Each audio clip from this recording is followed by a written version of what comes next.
Salut les sorceteurs et bienvenue dans un nouveau numéro de Toss a Coin to Your Writer. Je m'appelle Maeva Catalano, je suis autrice et passionnée de lecture.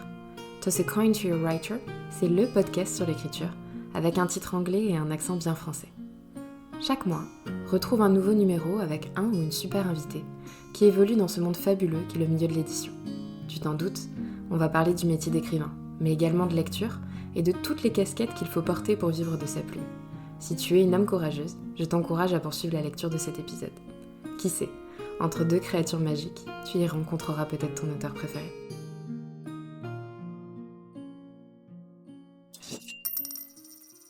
Salut tout le monde, comment ça va ? Bon, le mois de février est passé à la vitesse de l'éclair, donc c'est déjà l'heure d'un nouvel épisode, celui de mars, vous vous en doutez. Je sais pas vous, mais pour l'instant, j'ai pas été une très bonne lectrice en ce début 2023, donc j'ai hâte de pouvoir me rattraper. Et ça tombe bien, parce qu'aujourd'hui j'accueille Olivia Gomez, une autrice de fantasy, alias le genre, qui m'a fait aimer la lecture quand j'étais plus jeune. Olivia et moi on s'est connus à l'automne dernier, lors d'un challenge d'écriture qui s'appelle Molanta, lancé par trois autrices, Morgane, alias Momo Lune, About Estelle et Margot de Seine. Margot, que vous devez sans doute connaître parce que j'ai pu l'accueillir dans l'épisode précédent, était notre chef d'équipe. On était dans la team tueur en série. Alors je précise qu'on parle toujours d'écriture. Olivia est autrice de fantasy de mœurs, donc elle va vous expliquer ce que c'est si vous l'ignorez encore. Et dans cet épisode, elle nous parle de féminisme et d'imaginaire, de collectif d'écriture, de vivre de sa plume, ainsi que de ses plus grandes influences. Et puis on divague, comme d'habitude, entre les fanfictions Tokyo Hotel, les concours littéraires qui tournent mal, sa jolie carnation d'hiver et des acteurs sexy dans Game of Thrones. Bonne écoute. Bonjour Olivia, comment tu vas ? Très très bien, et toi Maëva ? Très bien, merci beaucoup. Est-ce que, sans plus d'introduction, je rentre dans le vif du sujet.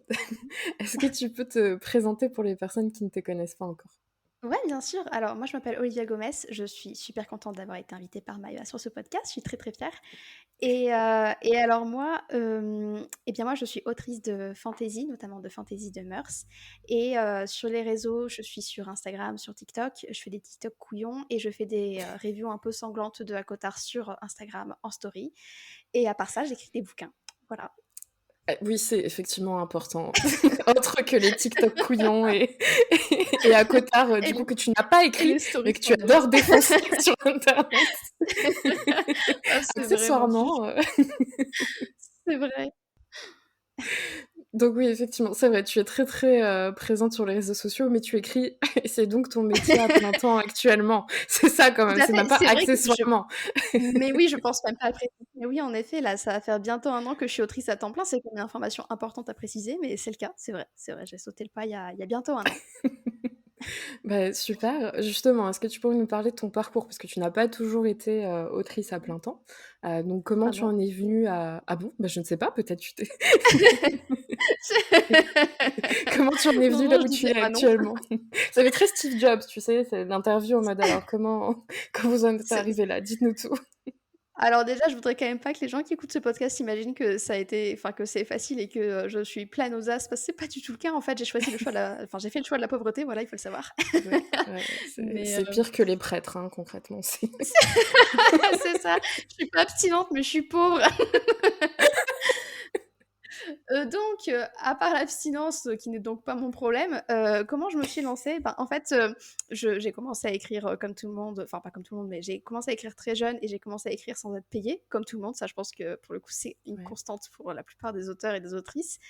Hem Et en fait, bon, je fais le récap rapide pour répondre à cette question, mais quand mon bouquin est sorti en maison d'édition, quelques mois plus tard, comme j'étais donc en CDI dans une start-up et que j'envisageais de changer de travail, à ce moment précis, je me suis dit: «Mmh, Olivia, tu n'as pas encore 30 ans, tu n'as pas de crédit, tu n'as pas de voiture, tu n'as pas d'enfant. Est-ce que ce serait pas le moment, quitte à changer de travail, à vraiment faire le grand saut et à te lancer en tant qu'autrice à temps plein?» En sachant qu'à l'époque, je suivais déjà beaucoup d'autrices auto-éditées et que je voyais un peu comment elles se dépatouillaient.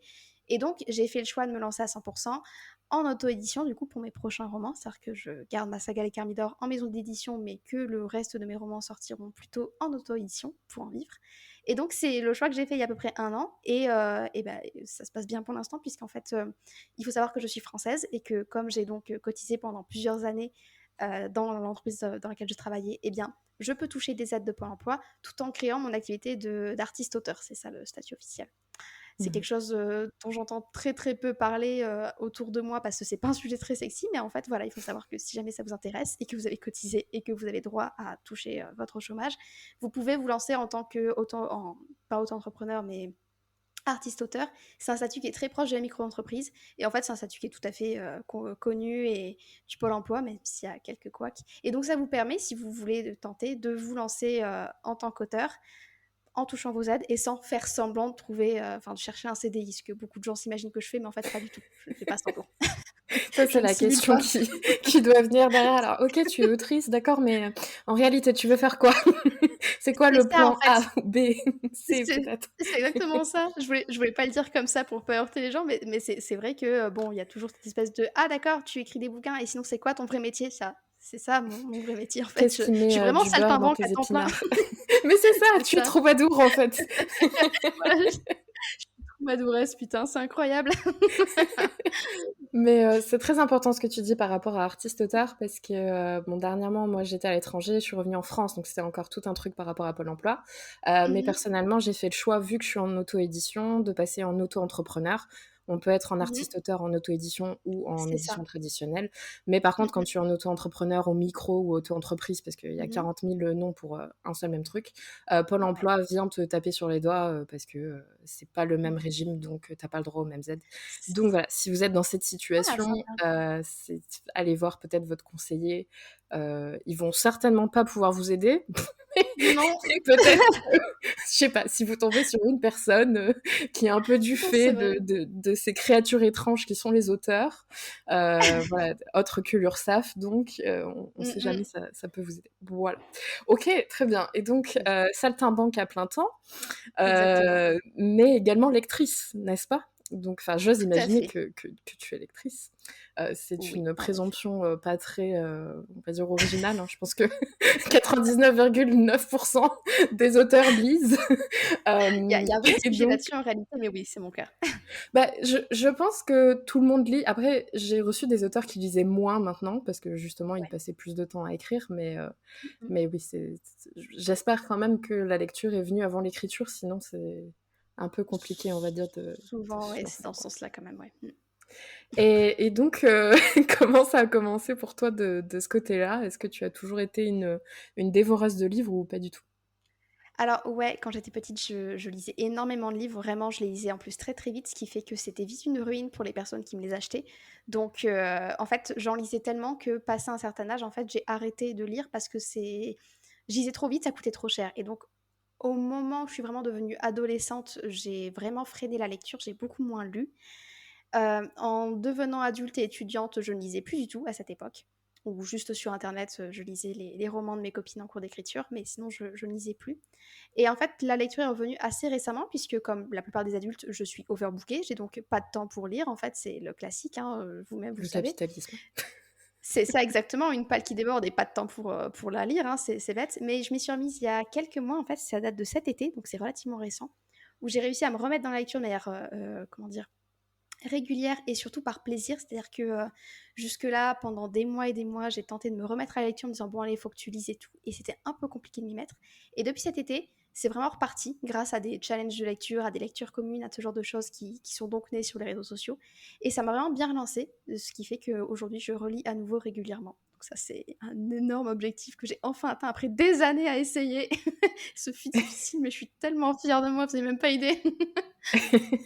C'est très, facile d'arrêter la lecture, mais c'est très compliqué de Mmh. la reprendre, hein, quand Ouais, tu eu une panne. non, c'est vrai. Mais, je suis tellement heureuse, que tu aies eu la même, adolescence que moi. C'est-à-dire que, quand j'étais gamine, j'étais punie de lecture Non, parce que c'est pas vrai!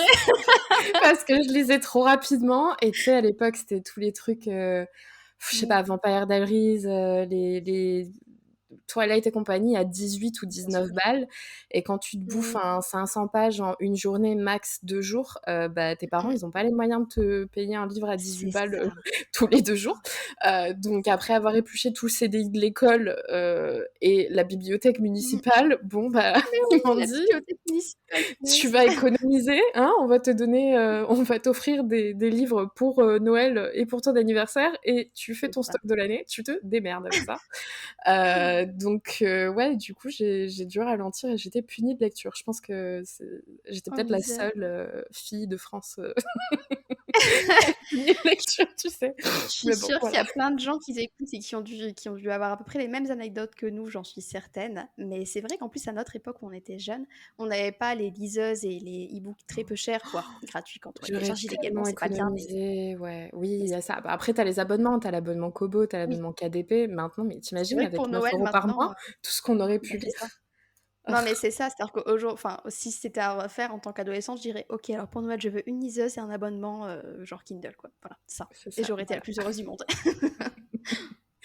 Ouais, ça rentabilise, beaucoup. Mais bon, nous sommes Ouais, vieilles, Olivia. Voilà, donc c'est malheureusement, ça. nous Alors n'avons que pas eu, maintenant, nous avons c'est accès ça, à nous cette avons magie. moins de temps pour lire de toute façon. Nous pouvons rêver de lire, voilà, c'est malheureusement, on peut C'est pas tout ça. faire. Il est OK. afrocentrique ce podcast. Les gens, ils vont entendre des rires et des larmes, c'est tout. Ils vont pas comprendre C'est ce que tu ça. écris, ce qu'on fait, ce qu'on dit, mais c'est pas grave. Ah, bienvenue Bienvenue! chez My Eva Catalono. C'est ça. Et donc tu parlais de lecture, mais tu nous as pas dit essentiellement ce que tu lisais, parce que tu écris, principalement, de la fantaisie.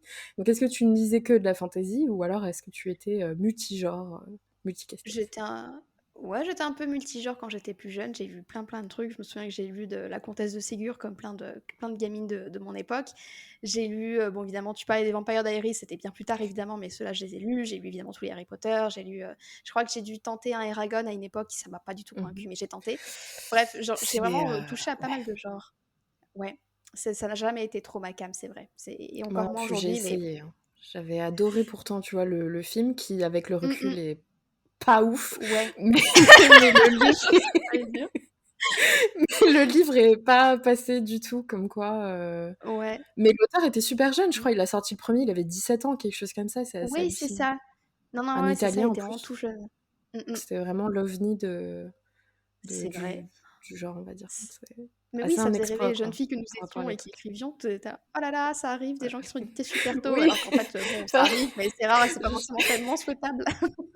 je sais de bonne autorité qu'à l'époque, tu écrivais plutôt des fanfictions Tokyo Hotel, et moi, Alors j'écrivais non! des fanfictions Naruto. Donc je pense qu'on n'était pas au même Alors, level que l'auteur c'est d'Eragon. vrai.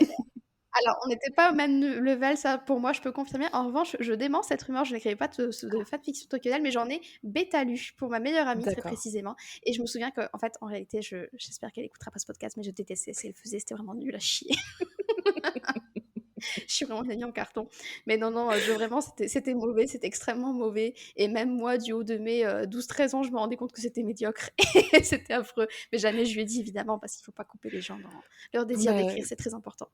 j'espère qu'elle ne nous écoute pas aujourd'hui, Bichette. C'est improbable. Elle va Donc, t'envoyer un petit SMS en mode, merci. c'est ça, des années plus tard. Est-ce que c'était un self-insert avec, Bill ou Tom, ou peut-être, Oui, ah je bah sais pas, évidemment. les autres membres, Oui, oui, oui. du groupe? Je ne me souviens pas de leur Oui, nom, mais c'était totalement un self-insert de elle et de son autre meilleure amie parce que je bétalisais ce qu'elles écrivaient à deux, mais je n'étais même pas la meilleure amie, donc j'étais à juste la bonne 4 poire qui mains. bétalisait. Voilà, Tu étais peut-être pour l'amie ça que je qui trouvais ça aimait si lire, mauvais. qui n'avait pas le droit de lire parce que c'était trop cher. Du coup, on te C'est disait: ça, «Tiens, c'est gratuit!» c'est ça. Et j'étais même pas dans Fais-toi plaisir. l'histoire, donc vraiment, écoutez, c'est peut-être pour ça que j'ai pas aimé d'ailleurs, j'étais pas dans l'histoire. Sans doute. OK, d'accord. Bon, tout ça pour dire, d'accord, donc pas de Tokyo Hotel, tu as Non, seulement bêta lu, cet c'est univers, fantastique en plus, j'ose imaginer à l'époque. Hem, évidemment. mais quelles sont aujourd'hui, ou à l'époque peut-être, quand tu as commencé l'écriture, tes influences justement littéraires ou même cinématographiques? Parce qu'on a parlé un peu d'Eragon, Mmh donc mh. je sais pas s'il y avait d'autres sagas qui te plaisaient? Ouais, alors, je saurais pas dire quelles sont mes influences littéraires parce que, je j'ai pas trop l'impression d'avoir de véritable influence. En termes de plumes, en tout cas, j'ai pas l'impression d'avoir, entre guillemets, été trop influencée par mes lectures, même si je l'ai forcément été beaucoup, mais je saurais pas identifier lesquelles.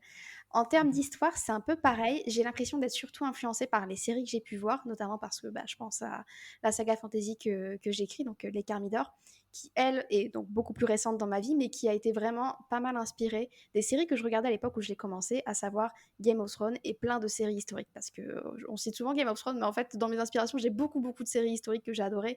Donc, ça m'a beaucoup inspirée de ce côté-là.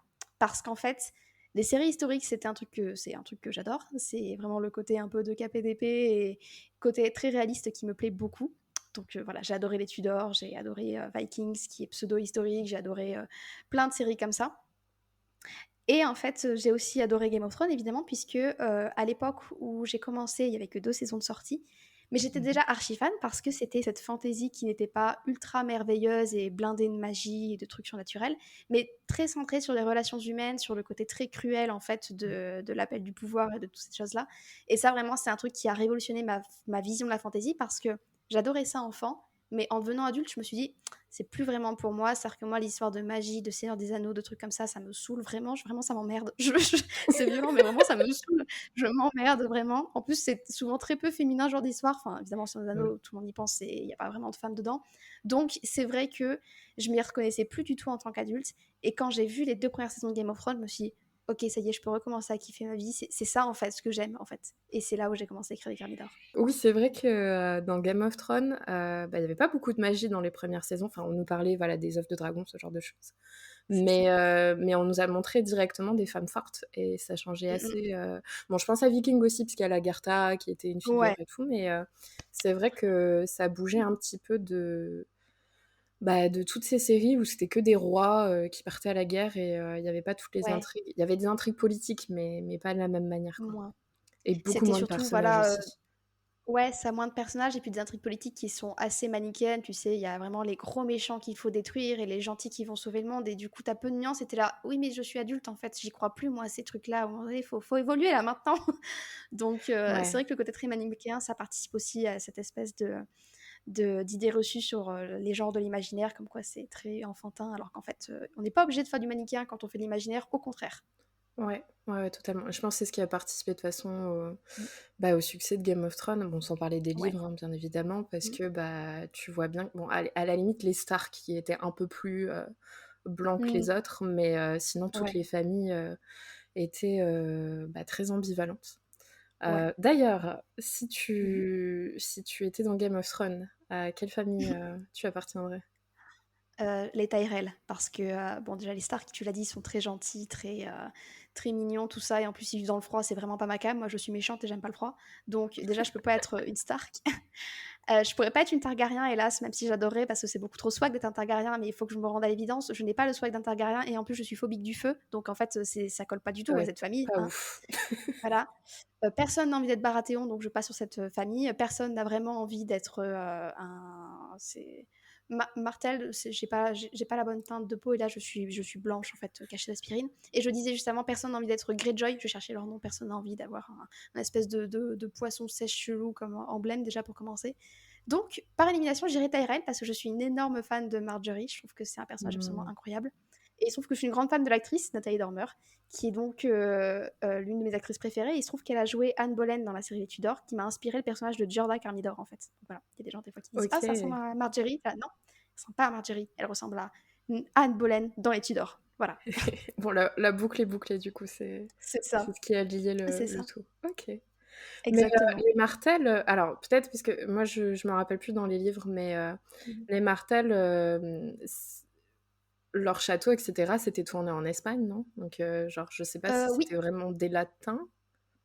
Oh si, si, enfin, Si, ouais. plus, non, si, il me semble effectivement, de toute façon, on le voit sur la carte et on le voit dans les descriptions un petit peu, géographiques, on c'est quand même vraiment plus une famille du vrai sud, en Du fait. Le sud, sud où il fait quoi. extrêmement chaud et où les gens sont pas, de ma couleur, blanc caché d'aspirine ou blanc cassé en été, tu vois? Donc en fait, voilà, c'est pour ça que j'adore les Martels, je trouve trop stylés, mais je pense que je Hmm. pourrais pas être dans leur famille. Ils me diraient: Tu es qui, en fait? Tu vois bien que tu es Il palichonne, faut ma aller au petite, soleil, il va faut prendre, prendre un peu c'est de ça! vitamine D, madame. C'est ça, allez madame, montre, va au soleil. Ah, mais moi si je vais au soleil, je deviens rouge. Moi, je pense que ce serait cette famille-là, tu vois? Bon, déjà parce que Pedro Pascal, donc Ouais. déjà c'est un un Ouais, argument, c'est ça. 1, voilà. Et Gros bon, argument, ouais, ouais. du coup, il y avait pas mal de scènes qui étaient tournées à Séville et l'Espagne, c'est Ouais. cool. Bon, après, tu crames avec 46 degrés à partir de juin, tu ne peux pas tout Oui, avoir dans la vie, mais il y a non, des c'est vrai. oranges et ça la ville sent très bon. Voilà, donc il faut Oui. il faut choisir. C'est vrai que c'est magnifique. Ouais, alors qu'au jardin, j'aime beaucoup les Tyrell, hein, mais au jardin, Mmh. c'est quand même moins stylé que Dorne, on va pas se mentir. Ça rend bien quand même. C'est Oui, pas, voilà, c'est pas la neige et compagnie, mais c'est un peu moins bien, on va dire. c'est un peu moins bien, ouais, je suis d'accord. On dirait une espèce de Mont-Saint-Michel posé au milieu d'une plaine, en fait, c'est vrai que c'est Oui. moins sexy tout d'un coup. Ça a pas la même gueule, hein. Tout de suite, tu dis pas: «Tiens, Non, je vais passer mes vacances là-bas», alors que Dorne, tout de suite, tu dis: «Bon, c'est peut-être que ça. je À vais choisir, aller, je vais dans les jardins de Dorne. Non, vraiment, à choisir, je vais dans les jardins aquatiques de Dorne, très clairement.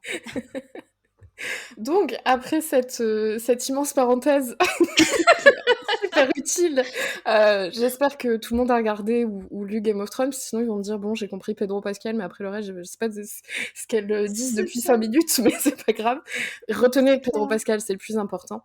Heu Ouais. J'allais te demander, donc tu disais tout à l'heure que tu avais bêta lu, une fanfiction, mais Mmh. ce qui est intéressant, c'est que tu n'as pas commencé par la fanfiction donc, mais tu as commencé Non, sur Skyblog parce que tu fais partie tout de à la fait. génération Skyblog tout simplement et donc, Exactement. est-ce que c'était les Thermidor ou est-ce que c'était un autre projet? C'était un autre projet parce que j'ai commencé sur, Skyblog à l'époque, et j'avais, je crois, 14 ans? Ouais, 13 ans, je crois, 13 ans. Et à l'époque, j'écrivais pas du tout les Thermidor, hein. Les Thermidor, j'ai commencé à écrire ça à 19-20 ans. Alors que, ouais, autour de mes 12-13 ans, j'écrivais, je crois, un espèce de roman pseudo-fantastique avec des démons. Je sais plus si c'était vraiment la mode à l'époque, mais en tout cas, c'était ce que j'écrivais. Donc, j'ai commencé par ça. Ça a jamais été très loin parce que j'ai jamais réussi à dépasser les 5 premiers chapitres. J'ai eu très longtemps le syndrome du je commence une histoire et je ne la termine pas. C'est-à-dire que Les Thermidor, c'est le premier roman que j'ai réussi à terminer. Et encore, c'est un tome 1. Donc bon, ne crions pas Victor trop vite, même si bon, je veux pas faire flipper les gens qui m'écoutent. Mais j'ai longtemps eu le syndrome du je ne termine pas ce que je commence. Donc j'ai commencé sur Skyrock avec du fantastique. Et j'ai ensuite écrit un roman réaliste, pareil, un début, mais vraiment rien à voir avec tout ce qui est fantasy. Donc comme quoi je touche un peu à plein de choses. Ouais. Et ça, j'étais un peu plus âgée, j'avais, je crois, 18 ans. Et entre-temps, en fait, j'ai pas fait grand-chose. Enfin, j'ai fait plein de choses, mais c'était pas écrire. C'était plutôt des initiatives un petit peu collaboratives, associatives, entre auteurs, pendant toutes ces années. OK. Oui, donc ça restait dans l'univers même si c'était pas directement, Oui, sur oui, tout papier à ou fait. création d'univers, quoi. OK, Exactement. d'accord. OK, OK. Alors, la question que je pose à tout le monde, parce que c'est quelque chose qui m'intéresse, très profondément, je sais pas, peut-être Mhm. faudrait que les auditeurs me disent, hein, peut-être qu'ils s'en foutent et qu'ils en ont marre que je la pose à chaque fois. La meuf qui a des lubies trop bizarres, mais c'était pour savoir si tu avais un nom de plume ou si tu avais gardé ton vrai nom et voilà et si tu as un nom de plume, comment tu l'as Mhm. choisi? Alors, j'ai longtemps eu un nom de plume, c'est-à-dire que je suis passée par plusieurs stades. J'ai eu mon premier nom de plume, c'était Key, donc genre une clé en anglais, hein, K-E-Y. Euh, Pourquoi, je ne sais plus, mais voilà, c'était rapide à écrire, hein, c'était très pratique. Je l'ai gardé pendant très longtemps et ensuite quand j'ai commencé à écrire les Thermidor, je suis revenue avec un autre nom de plume sous une autre identité numérique parce que je voulais pouvoir, entre guillemets, faire table rase du passé. Et donc là, mon nom de plume, c'était Irina Veltugio. C'est un anagramme de mon prénom et nom de naissance, puisqu'il faut savoir que Olivia Gomez, Gomez, c'est le nom de ma mère et je vais bientôt le porter à titre définitif et officiel. Mais pour l'instant, c'est uniquement mon nom d'usage, donc il est sur ma carte d'identité. Voilà, fun fact, tout le monde s'en fout, mais voilà, je le dis. Mais mon nom de naissance, ce n'est pas celui-là. Et donc, Irina Veltugio, c'était un anagramme de mon prénom de naissance. Et aujourd'hui, j'ai abandonné Irina Veltugio, que j'ai pourtant gardé quelques années, mais je l'ai abandonné un peu avant d'être éditée, parce que je voulais pouvoir être éditée sous mon véritable nom. C'est un petit peu l'accomplissement, en fait. Vous voyez, c'était le moment où tout ce que j'ai fait pendant des années sur Internet devenait enfin concret. Et donc là, à ce moment-là, je me sentais assez à l'aise pour prendre mon véritable nom. Parce qu'il faut savoir qu'à l'époque où j'avais des pseudos, je ne disais pas vraiment aux gens que j'écrivais, enfin, à part à mon cercle familial très proche. Mais sinon, mes proches ne le savaient pas et je ne savais même pas comment dire ça. Vraiment, je voyais ça pas comme une honte, mais comme un truc un petit peu chelou, tu vois. On se dit, non, mais elle est bizarre cette meuf, en fait. Enfin, tu sais, ce truc où on se met un peu de côté. Donc, j'ai vraiment attendu de commencer à envoyer mon roman en maison d'édition pour pouvoir dire aux gens, à mes collègues notamment, que j'écrivais. Et ça a coïncidé avec le moment où j'ai décidé de reprendre mon nom réel pour mes romans. OK, ouais, bah, c'est comme tu dis, c'est l'accomplissement, le fait de pouvoir, ensuite C'est transmettre ça. avec du coup ton nom d'usage qui va devenir ton nom de civil, tout simplement, ton nom de famille. C'est ça, tout à fait. Et est-ce que ça avait aussi un rapport avec le fait que tu écrivais de l'imaginaire ou pas? Parce que je sais que quand j'étais plus jeune, bon, toujours aujourd'hui, il y a plein de préjugés, mais c'est vrai que quand j'étais plus jeune, il y avait un peu ce truc de si t'écris de l'imaginaire, c'est un peu tabou parce que voilà, c'est Mmh, enfantin, c'est pas sérieux, c'est euh, ça. voilà, faut se cacher.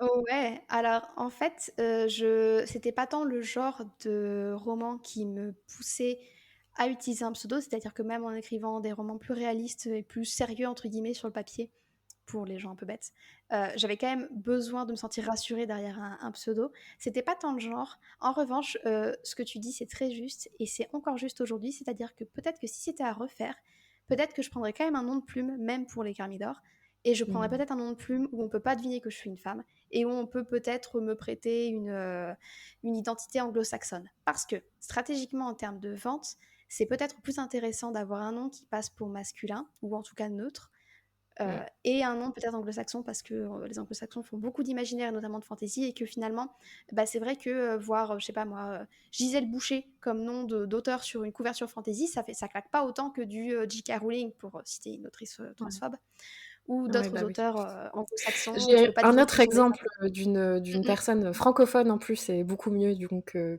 Madame Rowling, mhm. qu'on aimerait Oui, oublier. C'est Oren tout à Miller, fait. alias Lucie Ouais, Castel, et qui donc, on en parlait dans l'épisode avec elle, qui a eu cette démarche effectivement de mhm. non, j'allais dire ambidex, pas du tout, de non, mais oui, bien sûr, on a tout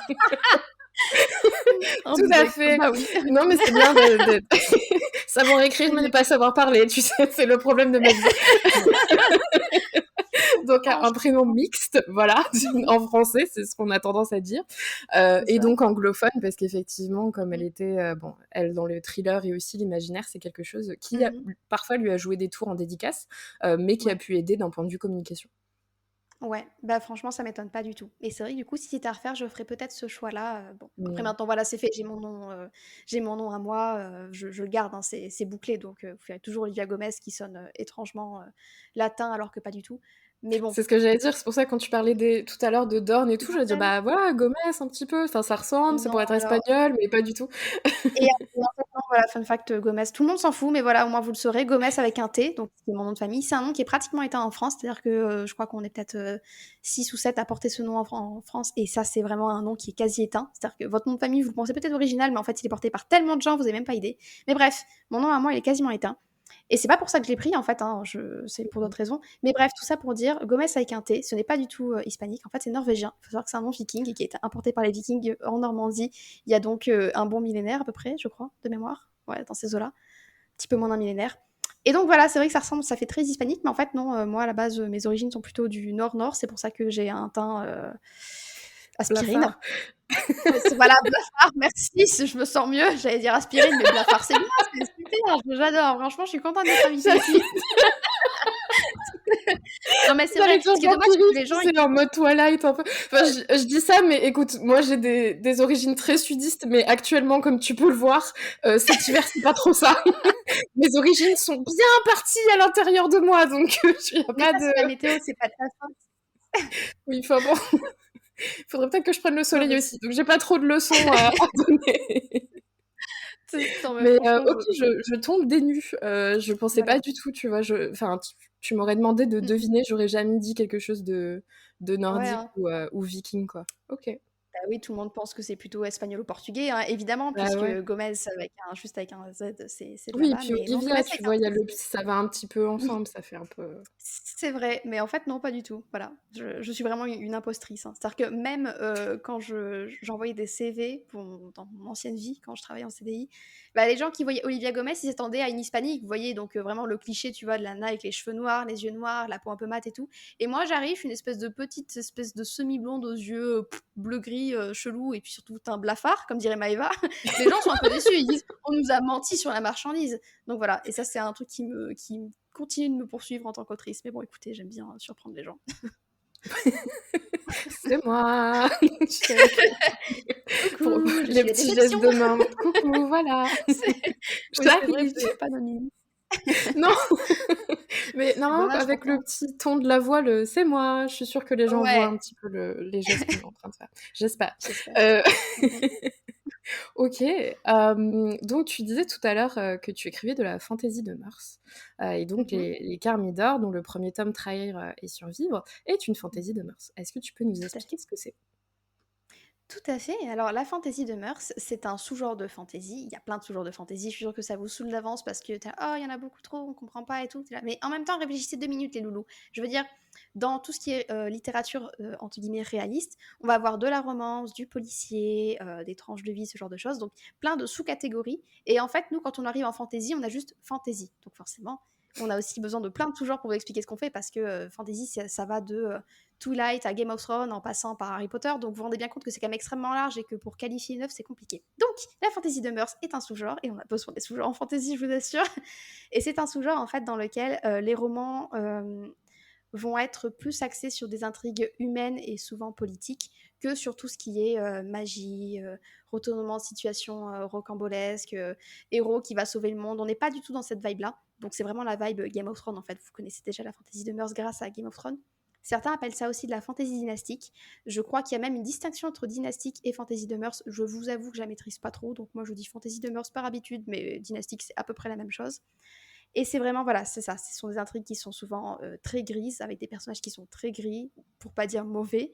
Euh, avec des personnages où finalement on peut pas dire c'est le gentil, c'est le méchant. Il y a pas vraiment de choix très marqué de la part de l'auteur de dire ok, ça c'est un gentil, ça c'est un méchant. On est très très loin de tout ce qui est manichéen.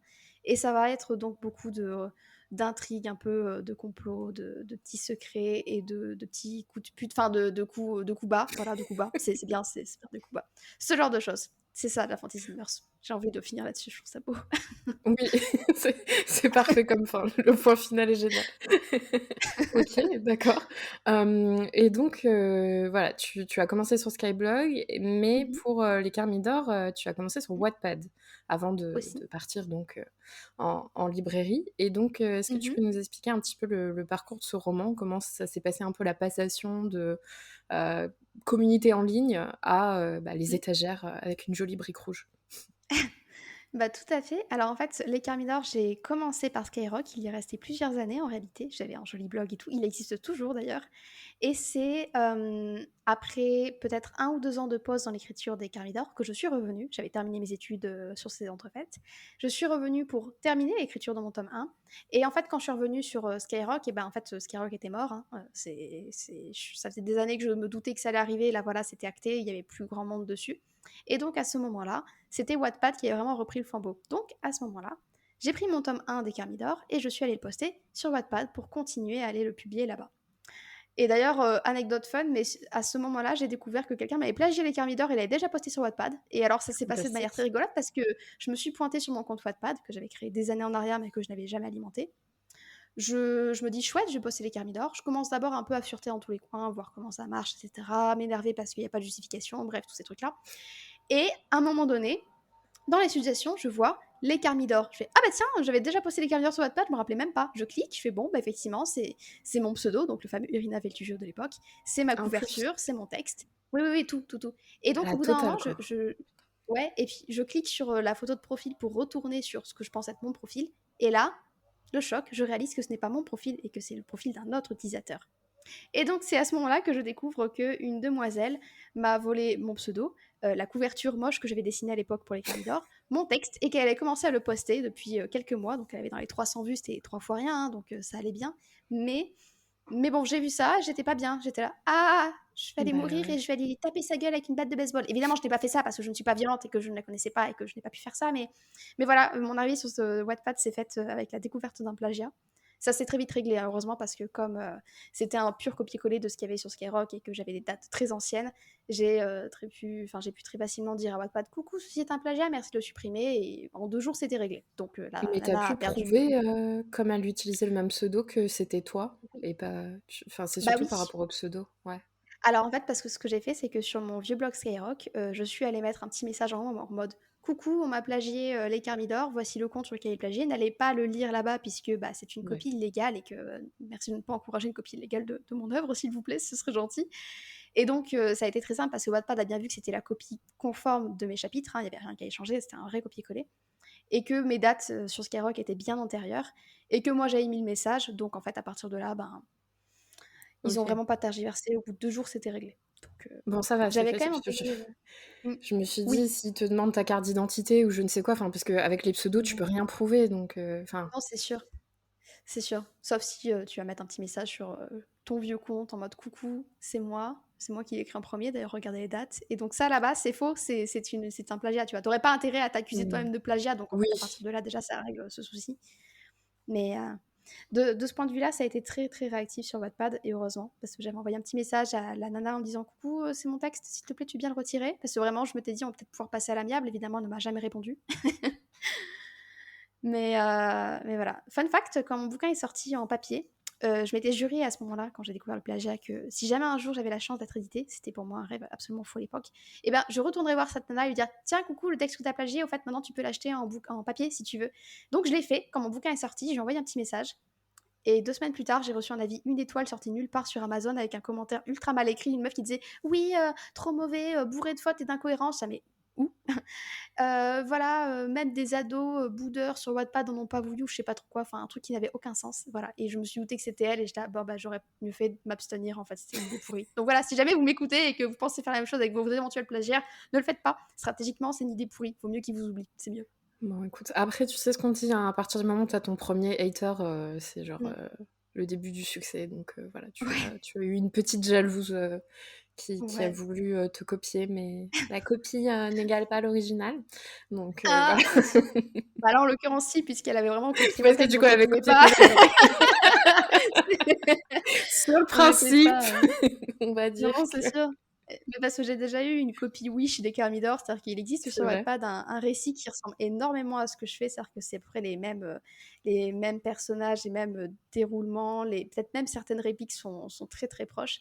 Du coup, c'est une copie Wish, donc c'est compliqué de prouver le plagiat, et j'avoue que j'en ai pas envie, c'est pas très grave, mais de temps en temps, je vais voir, parce que c'est un lecteur qui m'a dit tiens, c'est marrant, je suis tombée sur ce bouquin, ça ressemble vachement à ton bouquin quand même. Et effectivement, quand j'ai lu en diagonale, ah oui, j'ai l'impression vraiment de lire ouais, une version Wish de mon propre roman, c'était très drôle.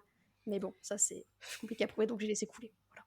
Message global aux personnes, si vous aimez un roman, plutôt que de le copier, écrivez une fanfiction. Comme ça, vous avez le même Ouais, univers, vous avez les mêmes personnages, vous ferez plaisir à l'auteur et carrément. peut-être que vous pourrez discuter avec d'autres fans, mais ça sert à rien de copier-coller, de C'est clair. changer deux personnages et trois lieux, on va s'en rendre compte et ça n'a pas de C'est sens en ça. fait. Non, non, c'est ça. Donc tu es autrice de fantasy, mais tu es surtout autrice féministe, c'est très Tout à important. fait. J'espère que toutes les personnes qui utilisent le mot autrice sont d'ailleurs féministes. J'ai un peu d'espoir dans mon petit cœur. Et c'est vrai que comme tu écris de la fantasy, on parlait tout à l'heure voilà, de Game of Thrones et d'autres fantasy à inspiration notamment médiévale. Mhm. Donc toi, pour les Thermidor, c'est inspiration Renaissance. C'est ça. Et donc, tes héroïnes naviguent bah, une chose formidable qui s'appelle le patriarcat. Ouais. Euh, et donc, comment elles s'en sortent dans cette société magnifique? Euh, eh bien, mal. Parce que, Un peu. comme toute femme dans une société extrêmement patriarcale, bien plus que la nôtre aujourd'hui, même si la nôtre aujourd'hui, il y a plein de choses à en redire, eh bien, elle galère. C'est un peu le but de ce genre d'histoire, d'ailleurs, c'est de montrer des personnages féminins qui vont galérer dans des sociétés qui sont profondément injustes. Enfin, c'est le but. Disons qu'en fait, c'est quelque chose qui me passionne en tant que féministe parce que justement, c'est des personnages dans lesquels je vais beaucoup me reconnaître puisqu'elles vont lutter un peu comme moi j'ai l'impression de lutter au quotidien, même si elles, c'est un niveau stratosphérique, évidemment. Donc je trouve ça très inspirant en tant que lectrice femme de pouvoir m'identifier à ce genre de personnage. Et donc c'est des choses que j'aime beaucoup écrire parce que ça me permet de dénoncer plein de choses, de montrer aussi tout ce qui est misogynie intériorisée, tous les petites choses en fait qu'on oublie de citer quand on parle de patriarcat, mais qui sont quand même constitutives des oppressions qu'on vit au quotidien, dont on se rend parfois même plus compte. Mais vraiment là-dessus, mes bouquins fantasy, c'est vraiment un terrain de jeu pour moi à ce niveau-là. Donc c'est aussi pour ça qu'ils sont pas forcément pour tout public. Enfin, les Carmidor, c'est très clairement pour adultes et c'est vraiment pas à mettre entre n'importe quelle main. Mais même d'autres romans que je compte sortir, c'est déjà plus pour un public un petit peu averti, toujours un minimum, parce que bah, le patriarcat, ce n'est pas mignon, ce n'est pas choupi, donc on met pas forcément ça entre les mains de jeunes ados. Mmh. Ce qui me fait penser, tu me dis si je me trompe, mais je crois que tu refuses de mettre des violences sexuelles dans tes romans? Alors non, du tout, c'est Heu, l'inverse. du tout? Je Ah du OK, tout, du tout. d'accord. Non, non, t'inquiète, en plus, c'est une très bonne question parce que ça me permet d'expliquer pourquoi j'en mets. C'est-à-dire Mmh. qu'effectivement, il y a des autrices qui font le choix de refuser d'en mettre et ça, c'est très cool parce que ça permet de mieux inclure des lectrices qui sont sensibles à ce niveau-là et leur permettre de lire quand même leurs romans. Moi, en revanche, j'en mets et j'en ai d'ailleurs qui sont assez graphiques, assez violentes, il faut vraiment le savoir, dans les Carmidor, je précise. Euh, J'en mets parce que, comme j'en suis au point de dénoncer des trucs qui sont très très violents dans les Carmidor, eh bien, j'en suis au point de ne pas pouvoir dénoncer si je ne montre pas. C'est-à-dire que, bah, Mmh. en écriture, si vous écrivez, vous le savez sûrement, on a un principe qui s'appelle le show don't tell. Donc, pour dénoncer, je suis obligée de montrer. Et pour montrer, eh bien, forcément, je passe par des scènes qui sont très très très difficiles. Donc, il y a une vraie liste de trigger warning à prendre en compte avant d'acheter mon bouquin, c'est très important. Donc, non, j'en mets. Je suis hélas concernée par le sujet, comme énormément de femmes, hein, on va pas se mentir. Donc ce sont des choses qui sont importantes, je trouve, à traiter dans les romans, tout en avertissant le lectorat, naturellement. Mais c'est important d'en parler et de le montrer parce que ça fait partie, hélas, des choses que subissent les femmes encore aujourd'hui, dans des proportions qui sont absolument dantesques. Donc, Mmh. j'en parle, j'ai des scènes qui le montrent, et c'est vraiment quelque chose à prendre en compte avant d'acheter. Ouais et je rappelle d'ailleurs, parce que tu en as parlé beaucoup sur les réseaux sociaux, que tu as donc des trigger warnings au début de ton roman, mais sous la forme aussi de QR codes qui renvoient à ton Alors, site internet pour ne pas spoiler. Alors, hélas, non. C'est-à-dire que moi, Ah, c'était ce que je voulais. Non, mais je vais préciser d'accord. parce que, en fait, c'était ce que C'est j'aurais bien aimé. parce En fait, que non, moi non, mais j'ai fait des questions complètement fausses. mais non! La fille qui n'est pas du tout, au point. Non, non, non, mais en fait, c'est logique que t'aies posé cette question comme ça parce qu'en fait, j'ai fait un certain nombre de posts sur les trigger Ouais. warnings sur Instagram. Et en fait, dans ces posts-là, je disais que, à mes yeux, la meilleure solution, c'est ça. C'est d'avoir une liste de trigger warnings qui sera soit à la fin du roman, même si j'y vois quelques inconvénients, soit sur une page web accessible à tous, avant même d'acheter, et accessible via une URL et un QR code, par exemple. Le problème, c'est que moi, à l'époque où mon premier tome est sorti, je n'avais pas du tout eu cette idée, et donc je voulais mettre des trigger warnings en début de roman, quitte à spoiler certains événements. Sauf que du coup, comme ça risquait de spoiler, on m'a dit, bah peut-être pas, on va plutôt mettre un message généraliste au début du roman, et voilà, et après les gens, ils choisissent d'aller plus loin ou pas. Le souci, c'est qu'un message généraliste, ça ne remplace pas les trigger warnings qui sont explicites, et donc en fonction de vos sensibilités, vous allez peut-être vous dire, c'est bon, ça passe, et en fait non, ça ne passe pas du tout. Donc pour pallier à cela, pour pallier cela, tout court, pardon, j'ai rajouté une liste de trigger warnings sur le site web des Carmidor. Donc elle, effectivement, elle existe, elle est accessible, mais il n'y a pas de lien qui a été ajouté dans le début du tome 1. C'est quelque chose que D'accord. j'aimerais changer de toute façon à l'avenir, à un moment donné ou à un autre. Mais hélas, ce n'est pas encore le cas. Mais aujourd'hui, à refaire, très clairement, j'aurai une URL, un QR code et le renvoi vers ma page sur le site web. L'avantage, c'est que ça me permet de rajouter des trigger warnings si je vois que j'en ai oublié, parce que ça peut arriver. Oui. Ouais, bah, c'est exactement ce que j'ai fait du coup après tes posts et je sais que tu en avais discuté Ouais, beaucoup avec Margot Dessen, notamment sur le podcast et mhm, puis bon après Discord et tout à fait. compagnie et sur mon Mhm, dernier livre, c'est ce que j'ai fait. J'ai mis un petit message par rapport au trigger warning au début. Heu, mhm, pour la version papier, ils peuvent les retrouver à la fin du roman. ouais. Il y a le QR Mhm. code et pour la version Ouais. numérique, il y a le QR code et le lien sur lequel tu peux cliquer pour accéder Mmh. au site internet. Comme ça spoil personne. Mais au C'est moins, cool. avant d'acheter surtout, parce que c'est vrai Ouais. que notamment pour Amazon, ce genre de page, tu y as accès dans la version gratuite Mmh. pour feuilleter. Donc au moins, ça engage personne et Tout voilà, à fait. les gens font leur achat en toute sécurité et pas de regret. Exactement. Et ça, je trouve que c'est vraiment l'idéal. Surtout qu'effectivement, ça permet de pas avoir la mauvaise surprise quand tu ouvres le bouquin. Parce que c'est aussi ça, c'est bien d'avoir la liste des trigger warnings au début, mais si tu penses pas aller la voir avant d'acheter, c'est vrai que bon, c'est pas terrible, quoi. T'as quand même filé ton argent pour ne peut-être pas pouvoir lire le roman. Bah, c'est surtout que c'est quand même un strict minimum, je pense. Au moins, surtout quand il y en a pas du tout. Et c'est vrai que j'en avais discuté sur un autre épisode, mais et aussi sur les réseaux, mais je le réitère à chaque fois. J'avais lu Mhm. une romance qui, je pensais être une romance toute douce. Et en Ouais. fait, j'étais à la plage, hein, c'était vraiment le truc de Mhm. vacances. Et Ah donc, ouais. trigger warning viol. Mhm. Tout le livre est basé sur le viol de l'héroïne et sur comment elle va être engagée ensuite dans des associations. Et donc oui, il y a une reconstruction, etc. Mais sauf que Mhm. nulle part, il n'y a pas de trigger warning, il n'y a rien qui laisse penser ça sur la quatrième de couverture. Pour moi, ça allait être genre une Ah campus ouais. romance, tu vois. Et Mhm. j'ouvre le bouquin et je me dis, ah super, tu vois, j'étais à la plage, pas du tout. Je Ouais. me croyais déjà dans les jardins de Dorne, douche Mhm. froide. Donc, Tu m'étonnes.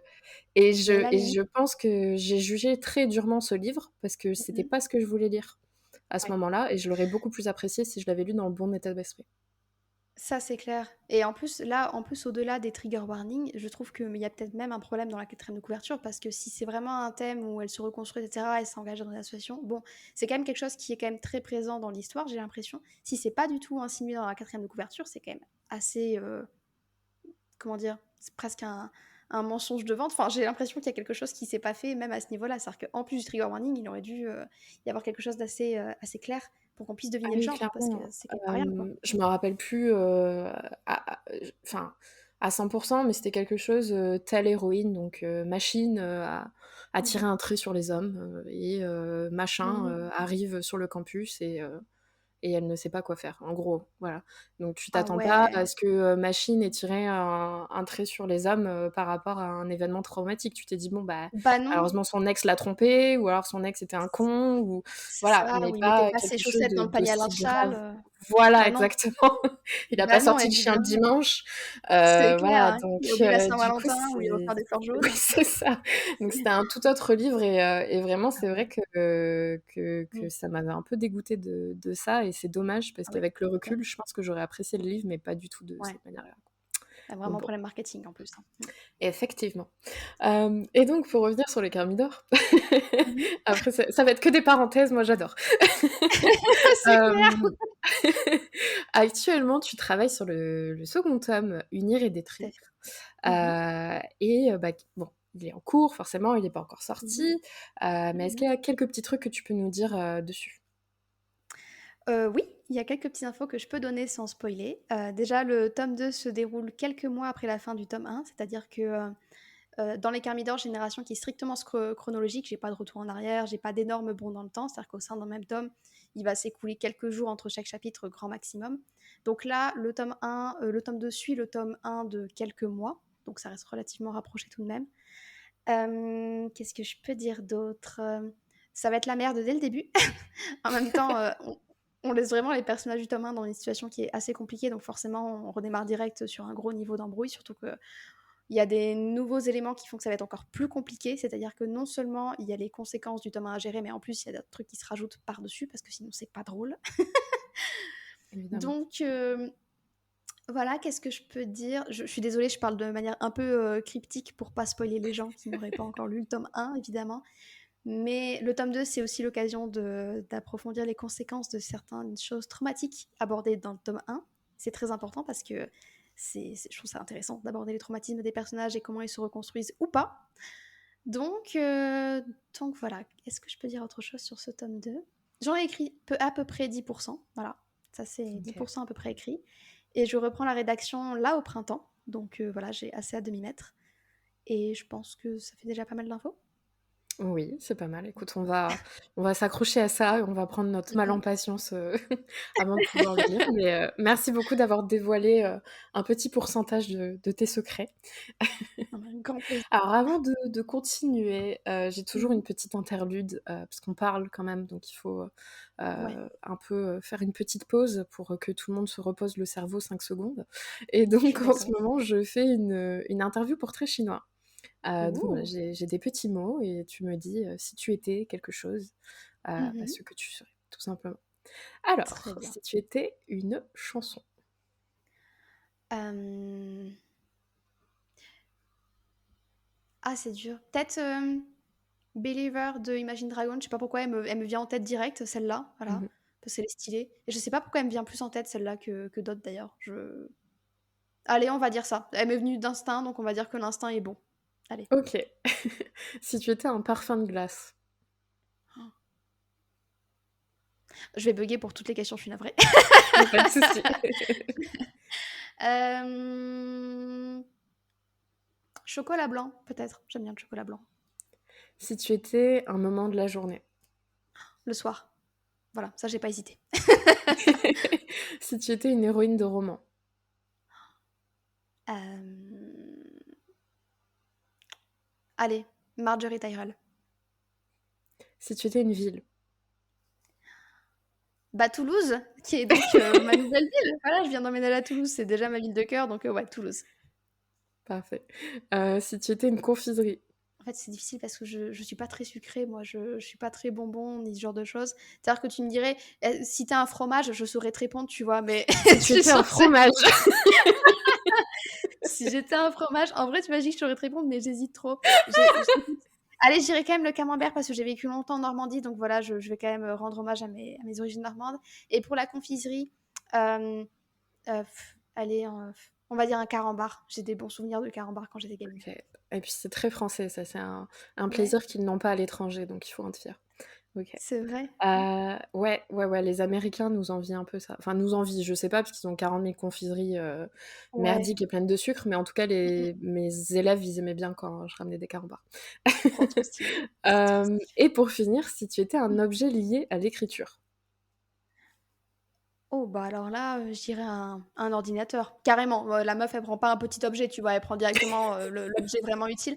Non, un Le ordi parce que moi, mastodonte. j'écris tout à l'ordi, en fait. Je sais qu'il y a des gens, ils diraient un carnet, une plume et tout ça. Non, non, moi, je suis pratico-pratique. Moi, je veux mon ordi, en fait, hein, je Pas le temps de niaiser. non, mais c'est ça, je veux mon ordi avec clavier, rétro-lumineux, tout ça, quoi. C'est ça, celui-là. OK, bah, écoute, parfait, très bien.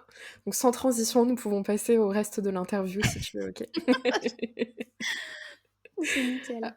Tu as dit récemment sur les réseaux sociaux et même tu en parlais tout à l'heure dans l'interview que tes prochains romans seront, en auto-édition.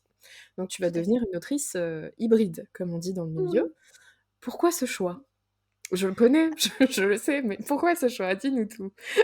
Déjà parce que être une autrice hybride, ça fait un petit peu comme une espèce de créature mythologique trop stylée et du coup déjà rien que pour ça, voilà, je signe direct. Et ensuite, pour des raisons, très financières finalement, je dirais, enfin pas que, mais 1re raison, elle est financière, on va être, honnête. C'est-à-dire que j'adore, travailler en maison d'édition, je trouve ça très, très chouette, ça apporte beaucoup, beaucoup de choses et donc je suis contente d'avoir une saga qui reste en maison d'édition. Mais en auto-édition, c'est vrai que si on arrive à bien se débrouiller, on peut vivre, de sa plume. C'est quand même pas évident, on va pas se mentir, je suis partie pour un parcours qui va être très, très, très compliqué et pour une grande pauvreté, j'en suis sûre. Mais on a l'espoir d'en vivre quand on est en auto-édition, ce qui est beaucoup moins le cas en maison d'édition, à moins d'avoir déjà, beaucoup plus d'années de bagages, d'expérience et cetera. Donc, première raison financière. Deuxième raison, c'est vrai que j'aime bien l'indépendance aussi. C'est-à-dire que voilà, je vais sur mes 30 ans et donc je suis un peu plus confiante sur mes capacités à gérer tout ce qui est bah, les prestataires, donc la correction, la couverture, ce genre de choses, gérer la com, tous ces trucs-là. Donc, comme je suis plus sereine et que c'est vrai que je suis un petit peu maniaque du contrôle, comme beaucoup d'auteurs, je pense, hein, je suis pas très originale, hein, je suis désolée, eh bien, c'est vrai que l'auto-édition de ce côté-là, c'est vraiment intéressant à gérer. Donc, voilà. Ouais, donc ne plus vouloir manger des pâtes, heu C'est ça, et avoir, un petit peu le monopole ou plus de contrôle sur ses livres. Je comprends c'est pour ça, tout à fait. exactement. Et donc ta prochaine, romantaisie, donc une Mmh. fantaisie, avec de la romance, Les C'est ça. Noces d'ombre, et de fumée va justement Mmh. sortir cet été en auto-édition. Est-ce que tu Tout à peux fait. nous parler un peu plus, de ce nouveau projet? Oh bah, avec grand plaisir. Alors là, j'en ai écrit 80. Voilà, là, je devrais terminer d'ici, 1 semaine, 10 jours à peu près, l'écriture du premier jet. Et donc, Les Noces d'ombre et de fumée, donc c'est de la romantaisie, comme tu l'as dit, donc c'est de la romance dans un univers fantasy. Pour les gens qui me suivent déjà et qui sont pas trop fans de romance, faut pas non plus que ça vous inquiète trop parce que même si c'est de la romantaisie, c'est loin d'être la seule intrigue, hein, très clairement. C'est encore de la fantaisie dans un monde imaginaire qui n'existe pas, inspiré de la Renaissance. Ce coup-ci, c'est beaucoup plus net puisque je m'inspire particulièrement de Venise. Et donc voilà, donc on est dans un palais avec des doges, ce genre de choses. Voilà, il y a des canaux, tous ces trucs-là un petit peu. Voilà, Venise, donc de la fantaisie d'inspiration vénitienne. Et c'est l'histoire de Priya, qui est une recluse, c'est-à-dire que c'est une femme qui vit dans une sororité séparée du reste du monde. Elle est imprimeuse, voilà, très précisément, c'est son métier. Et qui se retrouve par un enchaînement de circonstances pas très très plaisants à la cour du doge pour épouser son héritier. Et donc, il se trouve que c'est un univers où il y a de la magie et uniquement les hommes sont dotés de magie. Voilà, on retrouve le côté très patriarcal, hein, de toute façon. Ici, on est donc sur un patriarcat qui est justifié, entre guillemets, par le fait que les hommes peuvent posséder la magie et pas les femmes. Il n'y a aucune exception possible. Et en fait, la douille, c'est que Priya, étant une fille de mage, elle est destinée finalement à porter l'héritier de la dynastie à laquelle elle va s'unir, donc la dynastie de Fumée. Et le truc, c'est que comme ce sont des mages qui sont très puissants, et ben en fait, elle survivra pas à sa grossesse. Et donc voilà, elle est donc embarquée dans une situation où elle va se marier à un type qu'elle n'aime pas, évidemment, pour mourir prochainement, hein, si elle tombe enceinte. Et au milieu de tout ça, on a donc tout un ensemble de complots et de secrets liés à cette histoire-là qu'elle va essayer d'élucider avant de crever. Et donc, c'est aussi l'occasion pour moi de parler un peu de sororité et de ce genre de choses. Donc voilà, c'est un roman qui doit se lire très facilement, c'est de la première personne, donc vraiment, c'est très facile de rentrer dedans, il n'y a qu'un seul point de vue, il y a un seul point de vue et pas une tonne de personnages comme dans Les Carmidor. On est toujours dans l'écriture au passé, par contre, hein, je ne sais pas écrire au présent. Et je crois que j'en ai déjà dit beaucoup sur ce bouquin maintenant. D'accord. Donc un roman, en gros, très feel good, très, très été, Alors, pas très léger. vraiment, mais déjà plus feel good que Les Carmidor dans la mesure où c'est vraiment pour un public new adulte, c'est plus OK. simple, c'est plus abordable. C'est un one shot, c'est vrai que j'ai pas précisé, mais voilà, il y a qu'un seul tome, c'est le début et la fin dans un seul roman. Mais un peu OK. plus feel good quand même que Les Carmidor, mais bon, faut pas s'attendre non plus à un truc avec tous les personnages qui survivent, de l'amour C'est mignon, du enfin bon Olivia, voilà. hein, quoi. Faut pas non plus, C'est trop ça, c'est espérer ça, des voilà. choses. Faut un peu d'intensité et de larmes quand même, sinon j'arrive pas moi à m'attacher aux personnages quand il y a pas un peu d'intensité et de difficulté face à eux, quoi. Donc, Bah, j'ai lu un truc sur Twitter il y a pas longtemps, qui m'a fait beaucoup rire parce que c'est totalement ça. Mhm. C'était quelque chose du style, être auteur, c'est quoi? Ou comment écrire un roman. En gros, créer un personnage et choisir toutes les manières, de ruiner sa vie. Ouais, donc c'est ça, hein. Voilà. Donc Bah, écoutez, concrètement, c'est exactement ça, hein. On en rigole beaucoup, mais il faut quand même rappeler que c'est logique, puisque une histoire, c'est fait de conflits, de manière, enfin, au sens large. Même dans une romance, un feel good, il y a toujours des difficultés qui leur tombent sur le coin de la figure, parce que c'est ça, hein, le concept d'une histoire. Donc c'est normal qu'on les fasse souffrir, en fait, c'est notre travail. Je veux dire, c'est pas être sadique, c'est juste notre travail, en fait. j'aimerais bien qu'on mette ça sur un CV, tu sais, tu dis plus que t'es auteur, tu dis que tu fais souffrir des gens, au quotidien. Fictionnel certes, mais quand même. Écoute, tu as une idée de poste merveilleux pour LinkedIn et puis même pour Instagram, je suis sûre. Tu fais un faux CV d'autrice, tu sais, avec dans des compétences, faire souffrir des gens, enfin, tuer des gens dans d'atroces souffrances, les priver de tout ce qu'ils Franchement, aiment. je crois qu'on tient quelque chose. Ouais. Si jamais parmi les gens qui nous écoutent, il y en a qui veulent faire ça, franchement, lancez-nous et taguez-nous surtout, on va absolument voir ça. Exactement. Tu parlais justement de ton héroïne Priya et ce qui est assez intéressant parce que tu en parlais sur Instagram il y a pas longtemps, c'est par rapport à différentes, influences que tu as eues pour créer son personnage. C'est donc une femme racisée, elle n'est pas Tout à blanche, fait. mais tu as décidé de gommer totalement, le racisme, dans ta société, d'inspiration, vénitienne et Mhm. je voulais te demander pourquoi ce choix? Alors, je trouve que c'est vraiment une trop bonne question. En fait, Priya, je l'ai toujours vue, avec, la peau brune et les cheveux noirs. Très clairement, je l'ai toujours vue comme ça. Je pense que c'est grâce au fait que, depuis quelques années, on commence enfin à avoir des actrices racisées dans des rôles de séries, historiques ou fantasy, hein. J'avais cité dans mon post, Yennefer de Van Gerberg, dans The Witcher, ainsi que, Kate Sharma dans, Bridgerton, donc, pseudo-historique. Et c'est vrai que ça, mine de rien, c'est ultra important parce que je pense qu'avant ça, j'aurais moins imaginé des héroïnes racisées. Ou en tout cas, j'aurais peut-être eu une héroïne blanche, comme moi, et peut-être un personnage secondaire racisé, mais dans l'autre sens, j'aurais peut-être moins pensé. Et donc, bref, tout ça pour dire, j'ai toujours imaginé racisée, donc Priya, enfin en tout cas brune de peau. Et sauf que au départ, donc je l'imaginais dans un monde qui serait aussi un peu raciste, dans la mesure où, comme j'écris des sociétés qui sont profondément dysfonctionnelles, donc là en l'occurrence c'est totalement patriarcal, j'avais du mal à dissocier le patriarcat du racisme. Et c'est vrai qu'on le voit aujourd'hui, ça reste quand même très lié, tout ça finalement, c'est juste mépriser des gens sur des critères finalement absurdes et souvent physiques. Donc, c'est quelque chose qui existe aujourd'hui dans notre société à nous. On a aussi tout ce qui est les luttes intersectionnelles, ce genre de choses sur lesquelles je ne peux pas me prononcer parce que je ne suis pas du tout compétente pour le faire. Mais voilà, on a quand même un background de notre côté où finalement on mélange beaucoup le patriarcat et le racisme. Et donc, au départ, quand j'ai commencé à imaginer cette histoire, j'imaginais aussi un monde qui serait un brin raciste. Sans insister dessus parce que je ne suis pas concernée, mais je l'imaginais comme ça. Et en fait, j'en ai pas mal discuté, et notamment avec Amanda, la fille du livre, qui est donc une booktubeuse, booktokeuse, bookstagrammeuse, voilà, si tu passes par ici, gros bisous Amanda.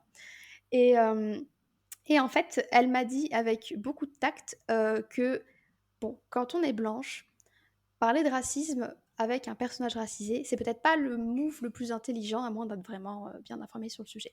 C'est vrai que ça m'a pas mal fait cogiter, et au bout d'un moment, j'ai trouvé la solution qui était juste toute bête, bah juste gommer le racisme de cet univers-là. Ce qui me permettait d'avoir mon héroïne racisée, parce que c'était comme ça que j'avais imaginé, mais sans rentrer dans des détails de racisme que je ne maîtrise pas, puisque je ne suis pas concernée, et qu'en plus je suis très mal informée. Donc, c'est pour ça que j'ai fait ce choix. C'était un choix qui était plus simple pour moi. Et en plus, finalement, ça ne retirait rien à l'histoire. C'est-à-dire que je pouvais tout à fait justifier une société qui ne serait pas du tout raciste, mais qui serait quand même patriarcale. Puisque dans mon univers, la raison, entre guillemets, du patriarcat, c'est cette histoire de avoir de la magie ou pas. Et là, peu importe ta couleur de peau et tes origines ethniques et ton apparence, tant que t'es un homme, tu peux avoir de la magie. Donc finalement, il n'y avait pas de raison, vous voyez, qu'il y ait de racisme, en fait. Ok, ouais. Donc oui, c'était pour mettre en lumière aussi, enfin un moyen aussi de mettre en lumière d'autant plus la disparité des genres sur Mm, lesquels mm, reposait ta société. Ok, tout à fait. d'accord. Alors, je saute un petit peu du coq à l'âne, mais je voulais, j'adore cette expression, cette expression de daron. Mais en même temps, C'est comment tu vrai. veux dire je change de sujet? On pourrait dire je change de Ouais. sujet, c'est pas que. Non, mais c'est vachement Euh, plus imagé, sauter du coq à l'âne, hein, et puis tout le monde sait ce que ça veut dire, même les plus Bah jeunes. exactement. Et tu vois, ça c'est la beauté de la langue française, parce que tu peux Ouais. pas dire ça en anglais ou je ne sais quelle langue. Tu vois, ça a pas de, ça n'aurait C'est pas de bien sens. dommage. Je voulais parler un petit peu du côté associatif. Tu l'as exposé tout à l'heure pendant ta présentation. Tu as créé un collectif appelé Génération Écriture avec Yelena, qui Mhm. est donc une autre autrice dans l'imaginaire et Mhm. qui d'ailleurs sort un livre dans pas trop longtemps.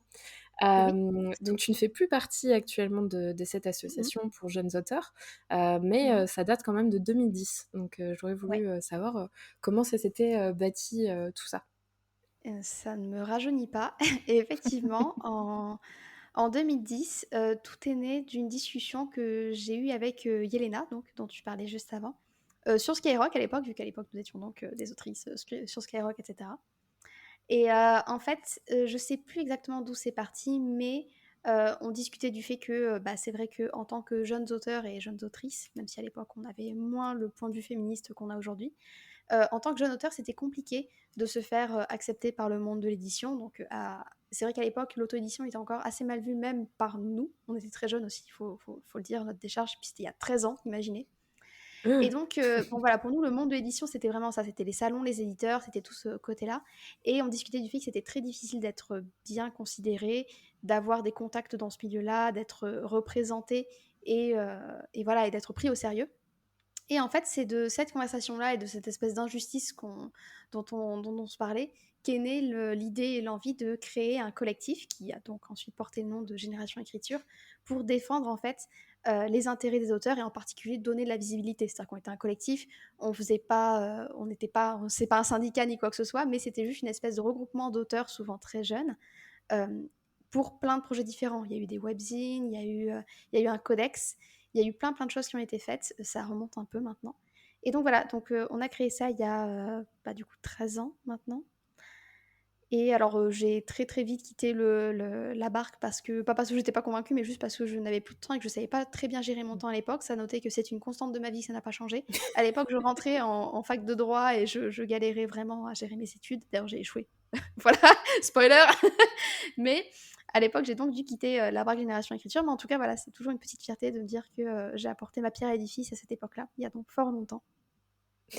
Et que ça continue, surtout que c'est pas un projet, c'est un projet qui a Oui, évolué, quoi. tout à fait. C'est-à-dire qu'aujourd'hui, c'est d'autres personnes qui le gèrent et qui le gèrent très bien d'ailleurs. Mais ce projet continue. C'est-à-dire que l'association, puisque maintenant c'est une association loi 1901, elle existe toujours et elle continue d'être active. D'accord, très bien. Mais tu as quand même continué un petit peu tout ce qui est, on va dire, peut-être passation de cette passion de l'écriture, parce Mhm. que tu as animé plusieurs tables rondes cette année, enfin cette Tout année à du fait. coup 2022, donc Ouais. l'année dernière. Et j'aurais voulu savoir sur quel sujet elles se portaient et comment ça s'est passé. Si c'était en ligne ou en présentiel. Mm. Alors, c'était surtout en présentiel. Enfin, il y a quelques années, j'avais fait plusieurs lives Instagram avec mon éditrice, donc l'éditrice de Beta Publisher. mais c'était plutôt des lives. Enfin, on a quand même beaucoup parlé de sujets un petit peu fantasy, écrire de la fantasy, ce genre de choses en live, mais ça remonte. Alors que les tables rondes dont tu parles, c'est vrai que c'était 2022 et ça c'était en présentiel, c'était au coffee shop de ma maison d'édition, donc qui s'appelle le BKNK à Paris. Et donc, j'ai effectivement animé plusieurs tables rondes à cette occasion-là, enfin ces lieux-là qui sont très sympas. Et donc, je parlais de fantasy, c'est-à-dire que j'ai pas mal parlé de fantasy. J'ai fait une conférence toute seule, je crois. C'était extrêmement stressant alors qu'on n'était pas très nombreux du tout. C'était, je crois que c'était au printemps et plein de gens étaient partis en vacances, donc à mon grand soulagement, on n'était pas très nombreux.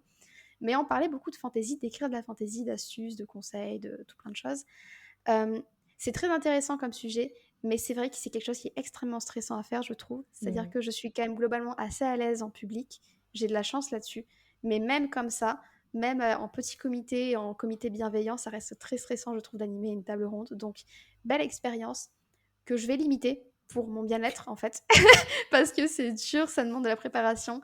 Et c'est pas mal de temps investi et c'est très stressant. Mais c'est très très Mm. belle expérience, cela dit. D'accord, ok, très bien. Et tu as aussi participé à des concours Mhm, littéraires, hein, tout à parce fait. qu'on n'est pas là pour parler de sport ou de je ne sais quoi, donc on va Je ne suis rester pas quand même sportive en plus. on va rester sur les concours littéraires. Ouais. Dont un, tu as été finaliste, donc Mhm, tu étais participante, et l'autre, tu étais jurée. Et tout à je fait. voulais savoir ce que tu tirais de ces expériences très hétéroclites, mais peut-être Tout à fait. complémentaires. Alors, le premier concours auquel j'ai participé, c'était donc, comme tu l'as dit, en tant que participante. C'est-à-dire que Les Thermidor a été concurrent de un concours à ce jour. Et il n'y en aura pas d'autres, je vous le dis tout de suite, mais je vais vous expliquer pourquoi. Il a été donc participant d'un concours qui s'appelle le Prix des auteurs inconnus, qui est très bien organisé, très bien géré, hein. Les organisatrices sont très sympas d'ailleurs, hein. On a eu l'occasion d'avoir affaire à elles concernant des petits soucis qu'il y a eu avec des jurés. Mais en tout cas, les organisatrices sont très sympas, très accessibles et très réactives. Euh, et en fait, pour vous donner un petit peu mon retour d'expérience, ben, je dirais globalement très mauvais. Parce que je pense qu'il faut dire les choses honnêtement de temps en temps, et donc vraiment très mauvais. Mon roman, donc Les Thermidor tome 1, a eu la grande malchance d'être finaliste de ce concours. Et alors, non mais vraiment, Pardon, c'est j'insiste sur le juste mot la malchance. façon de dire malchance, ouais. Non mais c'est vrai. C'est-à-dire que à l'époque, je pensais naïvement que un concours, c'était concours littéraire, c'est tente ta chance, tu n'as rien à perdre. En l'occurrence, comme je parle de concours littéraire entre romans édités, mon roman est déjà sorti et tout ce que j'ai à faire pour y participer, c'est donner le feu vert à mon éditeur qui l'inscrit ensuite dans les participants et voir ce que ça donne. C'est-à-dire que s'il gagne pas, ça change rien à ma vie. Et si je gagne, c'est pas mal, ça peut faire un peu de visibilité, on sait jamais. C'est toujours que du plus à prendre. C'est faux. Voilà, je tiens à le dire, c'est faux, c'est archi faux. Ce n'est pas comme ça que ça se passe. Et ça, j'aurais bien aimé le savoir avant d'accepter de participer, parce que si je l'avais su, j'aurais refusé, très clairement. D'ailleurs, suite à ça, quand d'autres autoristes de ma maison ont envisagé de participer au concours, il y en a plusieurs qui ont dit non, parce qu'ils ont vu comment ça s'était passé et qu'ils savent que c'est pas forcément le bon plan. Et je vais peut-être vous expliquer pourquoi, parce que là, je tease et je ne dis rien. Alors, ce qui s'est passé, c'est que comme mon roman était finaliste de ce concours, il a donc dû être lu en entier par une vingtaine de jurés. Il y a des jurés très sympas, c'est-à-dire que j'ai rencontré des jurés même aux Imaginales, à l'époque où c'était encore la phase de sélection. Elles sont venues me voir, on a discuté, c'était super sympa, franchement, vraiment très très bon contact. Et il y a d'autres jurés où ça s'est moins bien passé, dans la mesure où on peut ne pas aimer un roman, hein, ça c'est le jeu, surtout dans le cadre d'un concours où on tombe forcément sur des gens où c'est pas trop leur genre de roman, ou juste ils sont peut-être plus difficiles, ils en attendent peut-être beaucoup d'un premier roman. Pour remettre dans le contexte, ce concours, en fait, il est ouvert uniquement aux primo-romanciers et aux auteurs auto-édités, d'où le titre du concours qui est le prix des auteurs inconnus. C'est pas pour autant que les jurés sont sympas, ça faut pas le croire. Enfin, certains le sont, mais tous ne le sont pas. Et bon, il y en a qui se sentent clairement plus pissés, hein, on va pas se mentir. Donc, qu'est-ce qui se passe? C'est que il y a donc eu des retours très négatifs sur mon roman, ce qui est donc logique, ça arrive. Mais le truc, c'est que non seulement ces retours ont été faits dans le cadre du concours et sur les comptes Instagram des jurés en question, mais également ils ont donc été postés leurs avis très négatifs sur plusieurs sites d'avis. J'ai même eu une jurée qui allait mettre un avis 1 étoile sur Amazon alors qu'elle n'a pas acheté le roman. Ah ouais, Donc, vu qu'il est chaud. offert. Donc là, là, à ce moment-là, mon éditrice a quand même réagi et dit bon, par contre, mettre une étoile à un roman que vous n'avez pas acheté, c'est quand même un petit peu moyen, hein, c'est un concours d'auteurs inconnus, donc voilà, un Bah petit peu ouais. de décence. Donc elle l'a quand même retiré sur ce site-là, mais elle l'a laissé ailleurs, évidemment. Mais donc le problème, c'est que pour ne parler que de chiffres, sans parler de ressentiment, d'émotions, etc., parce que c'est pas le sujet, bah, faut savoir que du coup, à la suite de ce concours, mes moyennes sur des sites comme Babelio et Booknode ont donc beaucoup chuté, parce que ces jurés-là sont donc allés mettre leurs avis 1 étoile, 2 étoiles, sur plein de sites. C'est-à-dire que non seulement ils l'ont mis dans le cadre du concours, mais en plus ils ont été le copier sur plusieurs sites d'avis. C'est histoire d'être sûr que les gens n'aillent pas lire mon roman, qui est quand même extrêmement mauvais. Il est finalisé un concours, mais Et quel qui est roman pas du pourri, tout n'est-ce connu, pas? du coup, en plus. Ben non, c'est ça. Que Et alors le personne ne le problème, c'est que connaisse, voyons. ben non, évidemment. Évidemment, ce qui est quand même le but d'un concours d'auteurs inconnus, c'est donc de faire connaître des romans sympas. Mais celui-là, quand même, faudrait pas. Hein. Ou alors, si les gens le connaissent, faut qu'ils sachent à quel point il est mauvais. Parce que le fond du C'est problème, c'est que peut-être le but comme je suis une du autrice, concours, finalement, de ne pas et faire ben c'est connaître. C'est pour ça qu'ils s'appellent les auteurs inconnus. on va me dire que je suis pas sympa, mais c'est vrai que c'est très drôle de voir ça comme ça. C'est que le prix des auteurs inconnus, l'objectif, c'est que les œuvres restent inconnues. C'est très important. Ou connues pour de mauvaises raisons. Parce que c'est ça le fond du problème, c'est que comme je suis une autrice éditée en petite maison d'édition, et c'était mon premier roman, bah, c'est vrai que je suis pas très connue, hein, on va pas se mentir. Donc j'ai pas non plus 200, 300 avis sur tous les sites d'avis. Donc quand il y a 5, 6 jurés qui vont mettre des avis 1 étoile, 2 étoiles, j'aime bien vous dire que très clairement la moyenne chute et c'est plus tellement rattrapable. Donc j'ai vu mes moyennes chuter de manière assez drastique sur Babelio et sur Booknode. Le petit fun fact, c'est que sur Booknode, quand vous notez, vous devez noter critère par critère pour avoir ensuite une note finale sur 20. Et donc ce qui est très drôle, c'est qu'il y a vraiment des jurés qui ont mis genre peut-être 1 étoile sur 10 pour tout, genre global, personnage, scénario, écriture, description, pédagogie, humour, tout. C'est-à-dire que tout est mauvais. Ces gens-là ne se sont pas dit non mais il y a peut-être un truc à sauver quand même de ce roman, genre même la plume, ils me disaient non mais ça va, la plume est sympa, ils ont quand même mis 2 étoiles. Vous voyez, non mais les gens, s'il vous plaît, faites un effort. Donc vraiment sur ces sites-là, c'est très très drôle, c'est qu'il y a des gens qui vont mettre 1 étoile à chaque critère pour être sûr que ça fasse un 1 sur 20. Faudrait quand même pas que l'autrice prenne la confiance, vous voyez. Donc de ce point de vue-là, en tant que participante, je déconseille un peu les concours. À moins que vous soyez très connu, auquel cas, bah, peu importe ce que diront les jurés, ça fera pas trop chuter votre moyenne, donc vous pouvez tenter. Mais si vous êtes très connu, vous n'avez peut-être pas forcément besoin des concours finalement pour vendre des romans, à supposer que les concours aident à vendre des romans pour le gagnant. Mais bon, ça, je ne sais pas, puisque je n'ai pas gagné ce concours, hélas. Hein. J'ai été finaliste, mais je n'ai pas gagné, et c'est quelque part un peu un soulagement, parce que j'osais même pas imaginer ce qui serait passé si j'avais gagné ce concours, alors que j'avais des avis si mauvais. Bon, voilà, au moins, il y a une certaine Te cohérence relyncher là-dedans. sur la place publique avec ton Non, mais roman, donc. ah mais c'est ça. Mais là, vraiment, j'ai été lynchée. Il y a une jurée qui était... Oh, punaise. Je vais pas la citer, mais si elle écoute ce podcast, qui est improbable, elle se reconnaîtra. C'est une autrice qui est éditée à compte d'auteur. Donc, elle n'est pas éditée. Elle a en fait payé pour avoir son bouquin en Oui, version oui. papier. Elle ne fait donc Elle pas se de fait vente. donc Ça se voit arnaquer. sur Amazon. C'est ça, elle se fait donc arnaquer. Et en plus, elle ne vend pas de bouquin, la pauvre. Et vraiment, je pourrais avoir de la compassion pour elle si elle n'avait pas été aussi infecte. Mais bon, là, le fait est que, bon, elle n'a pas été très sympa. Donc... on est sur quelqu'un qui est à la fois juge et partie dans la mesure où elle écrit à peu près le même genre littéraire que moi, si ce n'est que elle, du coup, elle fait pas de vente puisqu'elle est en maison à compte d'auteur, hein, ça, vous voyez où est le souci. Donc, entre ça et les jurys qui sont un peu condescendants, vous voyez le Jean E de 50 ans qui va dire «Ah, ça m'embête de détruire un roman d'une jeune autrice, mais vraiment, il faut que je le dise», comme si cette sainte parole, il fallait absolument la répandre, et jamais, je ne sais pas demander un avis pour m'aider à m'améliorer, juste noter, mais peut-être, allez pas mettre vos sales notes partout quand même. Je veux dire, laissez-moi vendre Ouais. des bouquins. C'est pas comme si je roulais sur l'or en plus. Donc, donc bon. Donc ça, de ce côté-là, pas très positif. Et ensuite, tu le disais, je suis effectivement jurée d'un autre concours qui est encore en cours de déroulement. Et donc lui qui est un peu plus connu, qui s'appelle le PLIB, donc le prix des littérateurs de l'imaginaire Booksfair, je crois. J'ai jamais compris pourquoi Booksfair, mais voilà, c'est son nom. Et donc, je suis jurée de ce concours. Donc c'est intéressant parce que ça permet de voir l'autre côté, donc le côté où on lit les bouquins, où on donne nos avis, etc. Ça m'a aussi permis de constater une chose que je devinais déjà, à savoir, dans un concours littéraire, on lit peu, finalement. Dans la mesure où, en fait, pour faire les sélections de romans, ce qui se passe, c'est que, d'abord, on va se baser sur couverture, résumé, etc. Puis à la limite, on lit un peu le début si on a le temps. Mais quand on a 80 titres à choisir parmi 200 titres candidats, et qu'on a 2 semaines pour le faire, vous vous doutez bien qu'on ne lit pas les textes en fait. Hein. On dit ok, tel thème peut me tenter, celui-là non, etc. Donc ça m'a permis déjà de voir ça, de le comprendre et de le tester. Et aussi, du coup, de pouvoir examiner mes propres biais aussi, qu'est-ce que je choisissais plutôt, etc. Bon, et sans surprise, j'ai tendance à privilégier des histoires où il y a des personnages féminins. Mais bon. Donc ça, c'est plutôt intéressant. Au fur et à mesure que le concours avance, on lit de plus en plus les textes, mais là, à ce stade, je vais devoir choisir parmi une vingtaine de finalistes, les 5 que je veux voir Ok. comme vraiment, vraiment finalistes. Ça se dit pas, hein, c'était pas très clair. Mais bref, parmi 20 titres, il faut que j'en choisisse 5. Je n'ai pas pu lire les 20. Déjà parce que dans ce concours-là, ils ne sont pas tous offerts, donc il faut les acheter pour la plupart. Et D'accord. ensuite parce que ça fait quand même beaucoup à lire. Donc voilà, il faut déjà comprendre que dans un concours littéraire, on lit les finalistes. Avant, on ne lit pas forcément les bouquins, donc voilà. La sélection qui se fait pour les finalistes, elle n'est pas faite sur lecture. Il faut comprendre. Ou pas forcément. Mhm. Ok.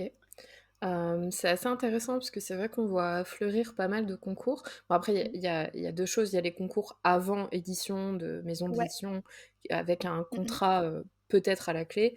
Et C'est donc ça. ensuite les concours pour récompenser ceux qui sont déjà édités. Tout Et à fait. c'est vrai que c'est un petit peu la magie, on va dire, ou le côté mystique qui entoure ces Mhm. concours, où on se dit bah comment ils font pour lire tout ça?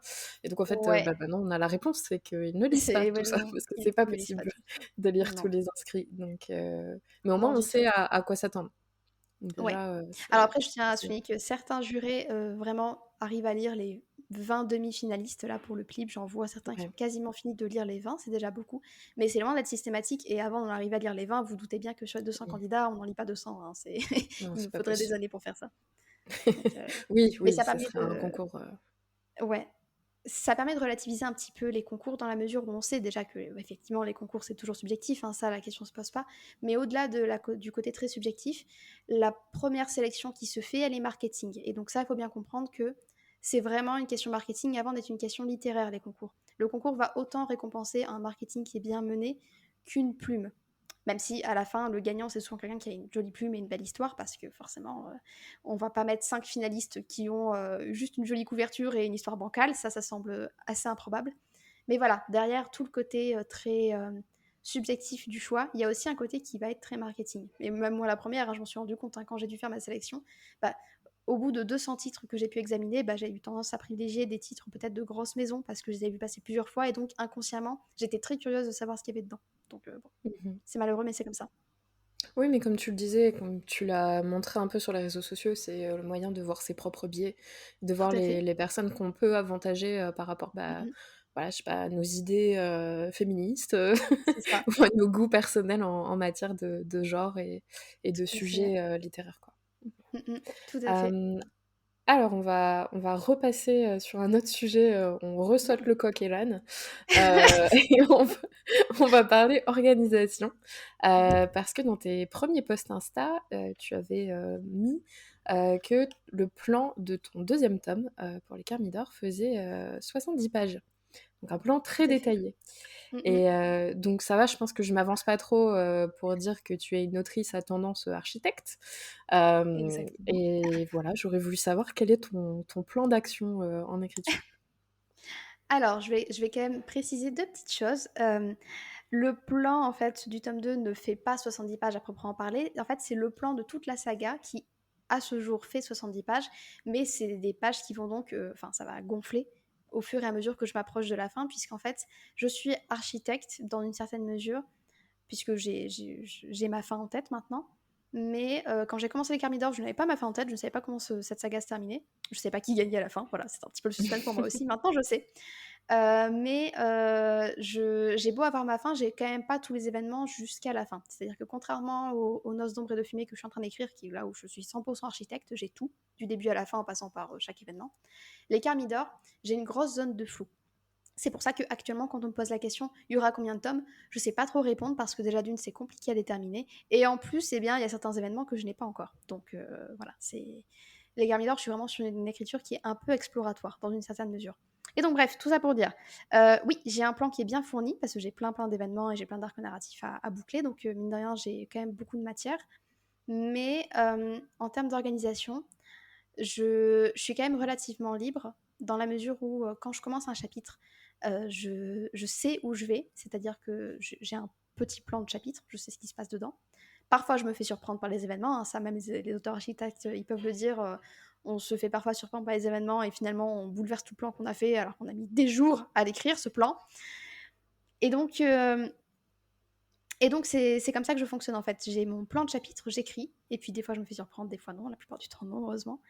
Et donc, j'avance comme ça un peu à vue, un peu dans le brouillard, si tu veux. C'est-à-dire que euh, je sais vers où je vais à la fin. Voilà, j'ai mon point final. Je vois directement devant moi à courte échéance, c'est-à-dire que je sais ce qui se passe dans les quelques chapitres à venir. Ça peut parfois bouger, mais je sais à peu près ce qui se passe. Mais par contre, voilà, entre maintenant, mes futurs chapitres et la fin, il y a une grosse zone de flou et de brouillard où je sais pas trop ce qui va se passer dedans. Mais je sais que ça va se passer. Voilà. Je sais que ça va mal se passer pour les personnages, je sais que ça va mal se passer, c'est mon travail, mais j'ai quand même une espèce de zone d'interrogation.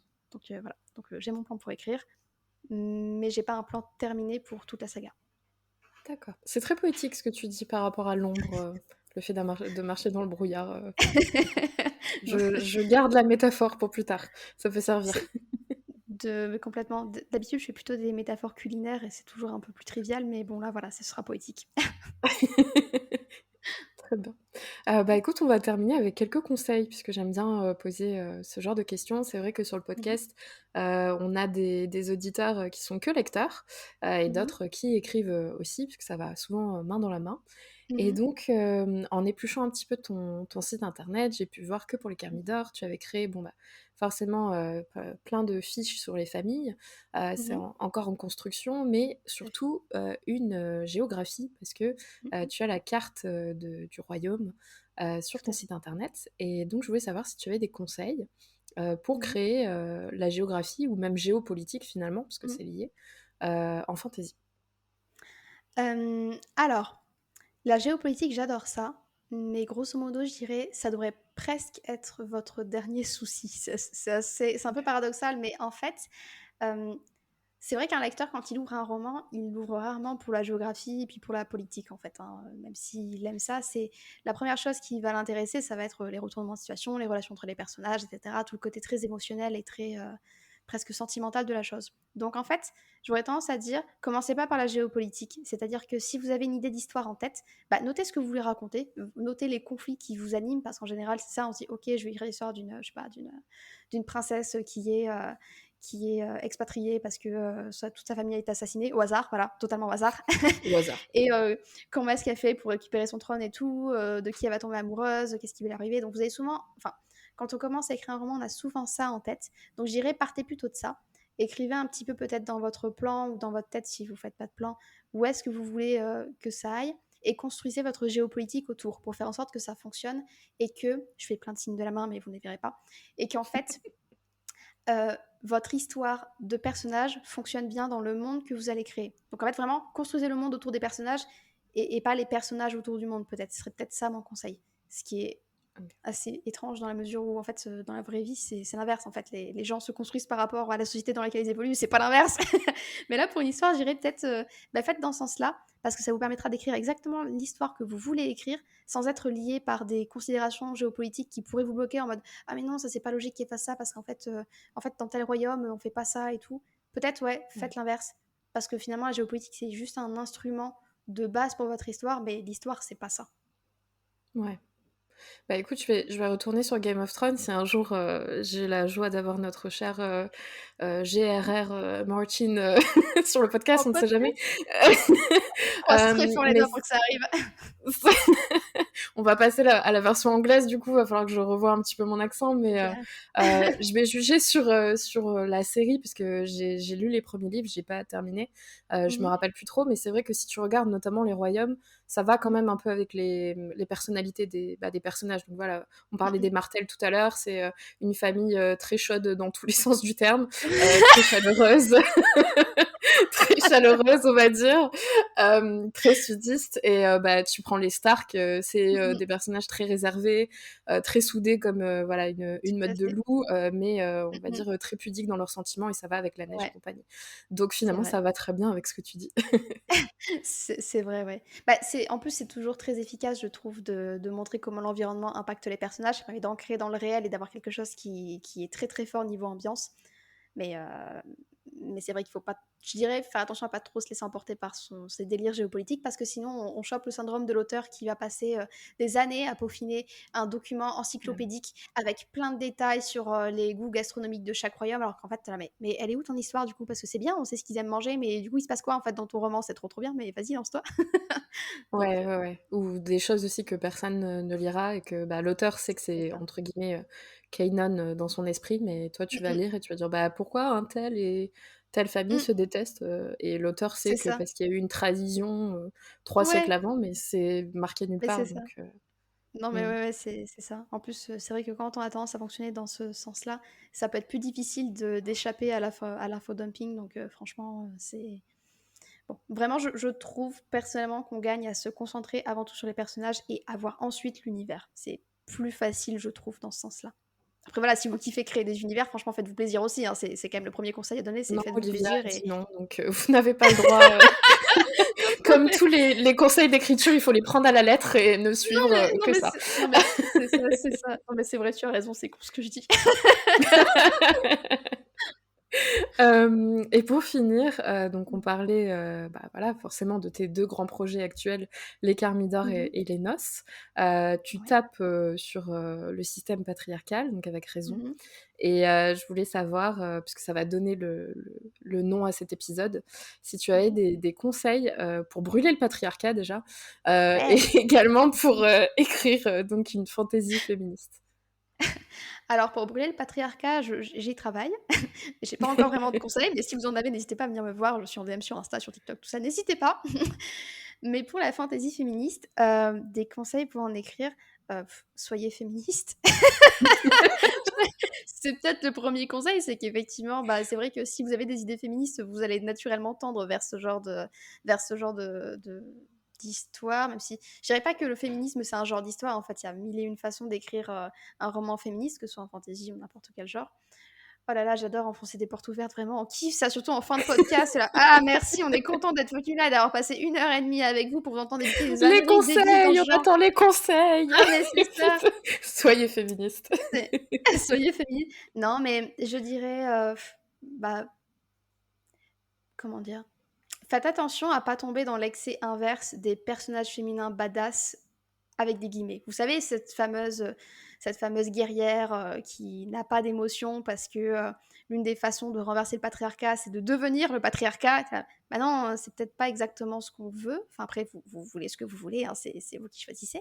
Mais peut-être que c'est plus pertinent, quand on veut écrire vraiment un roman féministe, de se rappeler que bah, les femmes, c'est comme les hommes, on est une pluralité avec plein de types de caractères différents, et que même en fantasy, dans un monde patriarcal, il y a quand même énormément de nuances possibles, et qu'on n'est pas obligé de prendre le contre-pied du standard féminin attendu pour dénoncer le patriarcat et pour avoir des personnages féministes. Hein. Au contraire, ça peut être très très bien justement de montrer comment un personnage très ancré dans sa société et tout à fait en accord avec ses normes patriarcales peut se dépatouiller et quand même être dans la sauce à cause du patriarcat et finir peut-être par évoluer ou pas d'ailleurs. En exemple que j'adore citer parce que je le trouve génial, il y a Cité de foudre de Astrid Sterrin, donc c'est une dilogie, Cité de foudre et Empire de rage, où il y a un excellent personnage féminin, je trouve dedans très féministe et en même temps très réaliste, qui s'appelle Lady Vinchka. Voilà. C'est de la fantasy steampunk plutôt, mais j'aime bien donner cet exemple parce que Della Dune, c'est une autrice auto-éditée qui est francophone et qui écrit très très bien, mais aussi parce que elle réussit justement à faire ça, à avoir un personnage qui est tout à fait ancré dans sa société et ses mœurs éclatées au sol, là, donc toujours patriarcales, Ouais. mais en fait, qui parvient à faire un peu évoluer les choses, mais en étant très réaliste. Vous savez, c'est pas la meuf qui va juste tout faire exploser, et l'espèce de fémini washing, un peu comme on a bah, chez Akotard, par exemple, qu'on a aussi dans La Reine des Ombres, ça vraiment, ça m'a saoulé. Enfin, tous ces récits pas très très réalistes, où finalement, il suffit que la meuf ait une grande gueule pour détruire le patriarcat en 2 coups de cuillère à peau. Et là, mais en fait, si c'était si simple, on aurait déjà fini de le détruire chez nous aussi, en fait. Je veux dire, arrêtez de faire croire que c'est facile, parce que nous, après, ça nous fout le seum et on est déprimés. Donc, s'il vous plaît, pensez à nous, hein. Voilà, ce serait mon conseil. Bon courage. Le mot de la fin, tu sais. Bon courage sur toi. C'est ça. Très bien. Bah écoute, est-ce que justement tu as un autre mot de la fin, un message que tu voudrais faire passer, un petit clin d'œil ou quelque chose que tu voudrais rajouter, une question que je t'ai pas posée? Tu as Euh, l'antenne. j'ai l'antenne. En vrai, j'aimerais quand même terminer là-dessus parce que vraiment, bonne chance pour écrire de la fantaisie féministe et faites-vous plaisir, mais s'il vous plaît, faites pas trop de clichés. Je trouve que c'est beau parce qu'en plus, ça va bien mettre la pression à tous ceux qui nous écoutent et je pense que c'est bien de terminer un podcast sur un petit coup de pression comme ça, gratuit, qu'ils n'ont pas demandé. Allez hop, c'est bon, c'est réglé.